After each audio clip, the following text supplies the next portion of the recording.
Bonjour, bonjour trader, bienvenue à ce Forex Expresso après le début de la semaine qui a été plutôt calme mais qui a vu quand même un piège sur l'euro se dessiner et juste avant le dollar qui va bouger très certainement avec les chiffres de l'inflation, je vous en ai parlé hier, qui seront très suivis. On voit ça dans un instant, pardon, les avertissements légaux tout de suite.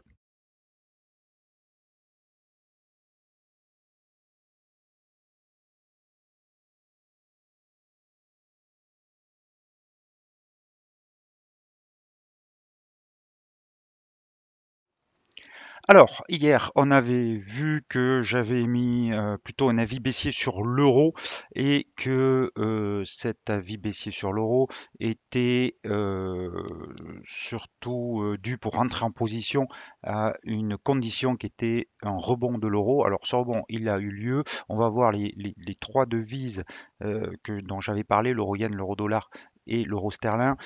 Sur l'euro-dollar, le rebond a bien eu lieu, mais j'avais mis une frontière à 1,1805. J'avais dit que si on revenait sur 1,1805 et qu'on voyait une figure de retournement, on pouvait se positionner à la baisse.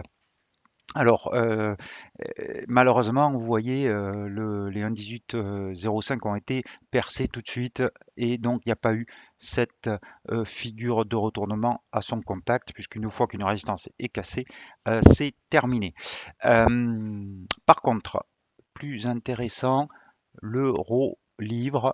Alors, alors l'euro-livre, vous le voyez là en une journée. Donc j'avais dit que euh, les moyennes mobiles à 13 et 34 périodes étaient sur le point de se croiser à la baisse. C'était un signal baissier. Elles ne l'ont pas encore fait, mais qu'on avait rejeté la moyenne mobile à 200 périodes et qu'on revenait sous ces moyennes mobiles. Et donc on était sur un biais plutôt baissier, négatif, et qu'il fallait chercher un point d'entrée. Alors ce point d'entrée, on peut le considérer qu'on l'a eu, puisque on a eu ce rebond sur ici cette résistance à 0,8538 en unité de temps horaire, puisque vous voyez que on l'a validé cette résistance à trois reprises, une, deux et trois, et qu'on a eu une bougie rouge ce matin sur les coups de 7 heures, voire même 8 heures.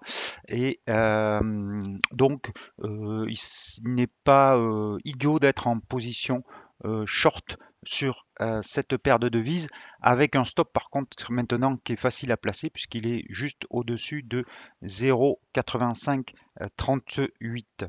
Donc si vous êtes short, n'oubliez pas de mettre votre stop loss au maximum au-dessus de cela. Si vous êtes plus conservateur, pouvez les mettre, vous pouvez mettre un stop suiveur sur la moyenne mobile à 13 périodes et 34 périodes. Là-dessus, on vise un retour sur les plus bas. Donc l'objectif, c'est plutôt de revenir sur 0,8450. Voilà. L'euro-yen maintenant, l'euro-yen ici, voilà. Alors l'euro-yen, là j'avais dit c'était très simple, hein, c'était sur cassure des 129,60. Vous voyez qu'on n'a absolument pas cassé, c'est un retracement Fibonacci de 50%, on est toujours au-dessus.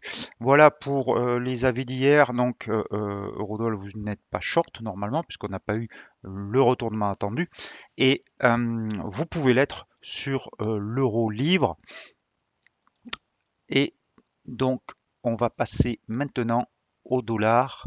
Alors, le dollar, bien sûr, on attend patiemment les chiffres de l'inflation qui vont être publiés à 14h30. Il est 13h50. Les chiffres, voilà, le dollar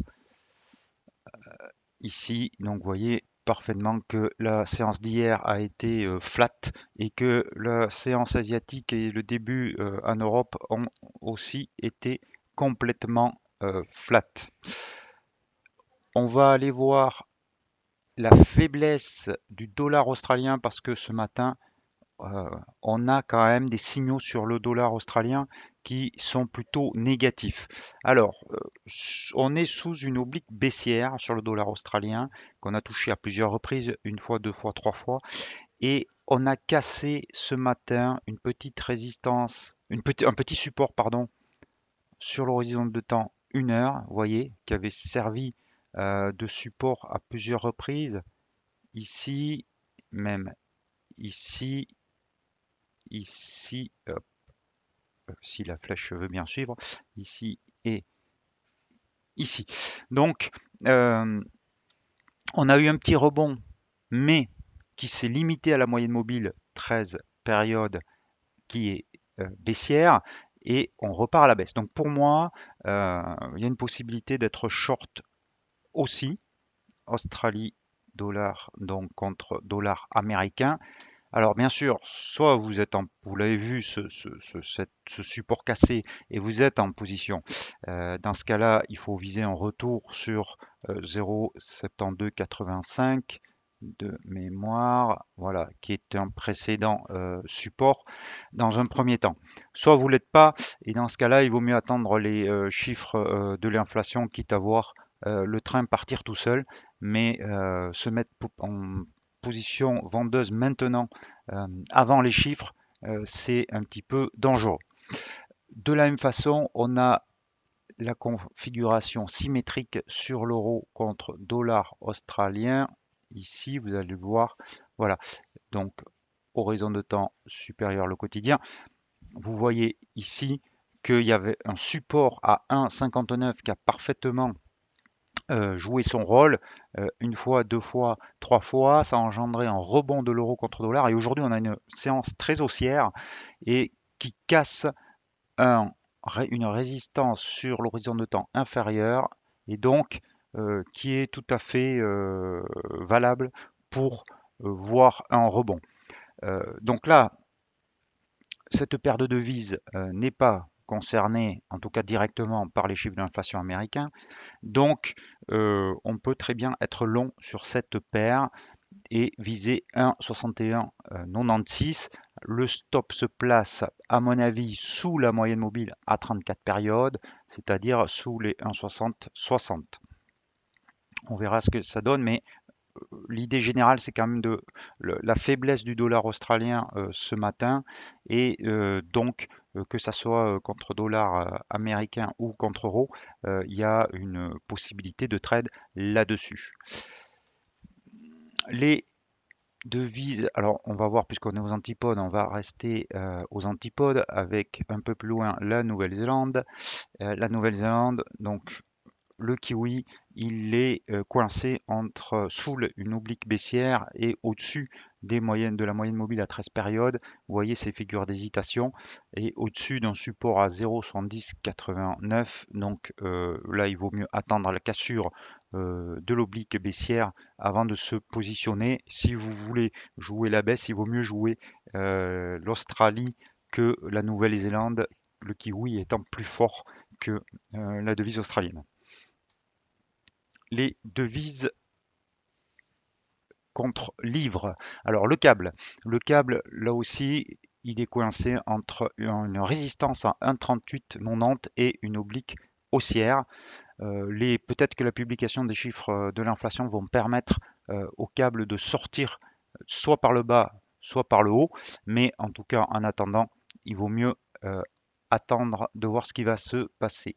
Sur la livre contre yen, la livre contre yen est en train d'essayer de dépasser une oblique baissière, et c'est intéressant parce que on a un croisement. Alors on ne le voit pas très bien ici parce que mon graphique est un petit peu aplati, mais voilà. Mais on a un croisement ici des moyennes mobiles 13,34 à la hausse. On a aussi On se situe au-dessus de la moyenne mobile à 200 périodes et est en train de casser l'oblique baissière. Ceci étant, on pourrait donc très bien rejoindre la résistance à 53,45. Ceci étant, il vaut mieux attendre la clôture ce soir pour éviter un faux breakout. Et ensuite, on va voir que sur les autres paires de devises, il ne se passe pas grand-chose, euh, avec notamment le franc suisse contre dollar, qui est toujours un petit peu terne, légèrement haussier, mais au contact de résistance assez importante. Et l'euro suisse, là, on a aussi hier connu une séance très haussière, mais on est sous la moyenne mobile à 200 périodes, donc je préfère m'abstenir. Le paire dollar-yen, alors là c'est toujours pareil. Entre parenthèses, j'ai tweeté ce matin des, un tweet en disant que la volatilité est un plus bas historique sur les options sur le dollar yen. Donc, si vous tenez absolument à jouer cette paire de devises, c'est via plutôt les options que directement le cash. Et en fait, le loonie, le dollar contre dollar canadien, c'est pareil, il est en attente des chiffres de l'inflation. Euh, Voilà donc ce qu'on pouvait dire aujourd'hui avant les chiffres de l'inflation. Donc retenez quand même, peut-être que vous pouvez vous mettre short sur, ou que vous êtes déjà short sur l'euro livre. Euh, vous avez une possibilité d'être long euro contre dollar australien, en tout cas de jouer la faiblesse du dollar australien ou short dollar australien, dollar américain, mais attendre plutôt la publication des chiffres. Et pour les autres paires de devises, il faudra que ces chiffres tombent, qui peuvent entraîner beaucoup de volatilité parce qu'ils sont très très attendus pour déterminer quelle va être la teneur du prochain discours de la réunion de la Fed qui aura lieu en début de semaine prochaine. Je vous souhaite de bons trades, je vous souhaite un très bon café et de bons chiffres. Ne prenez pas de position avant et mettez surtout vos stop loss.